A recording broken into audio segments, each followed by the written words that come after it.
হাই friends, কি খবৰ আপোনালোকৰ? খবৰ নিশ্চয় ভাল আৰু আমাৰো ভালে। এয়া মই আহি গ'লোঁ পাঠশালাত মোৰ মাহঁতৰ ঘৰ।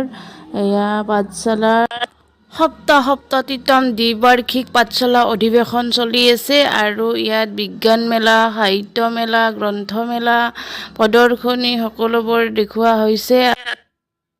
আৰু এইবিলাক কি দেখাইছে? এইবিলাক দেখোন আমাৰ ঘৰৰ খেতিতে পোৱা যায়। এইবিলাকো চাবলৈ আহে, বহুত মানুহ আহে। আৰু এই সাপ প্লাষ্টিকৰ হয় আৰু আমাৰ ভোক লাগি গ'ল। মানে ৰাতিপুৱা 10 বজাতে আহিছিলোঁ আৰু এতিয়া দুপৰীয়া হ'ল। এতিয়া ভাবিছোঁ আমি কিবা খাই ল'লোঁ আৰু সেই হ'ল পৰঠা আৰু ঘুগুনি।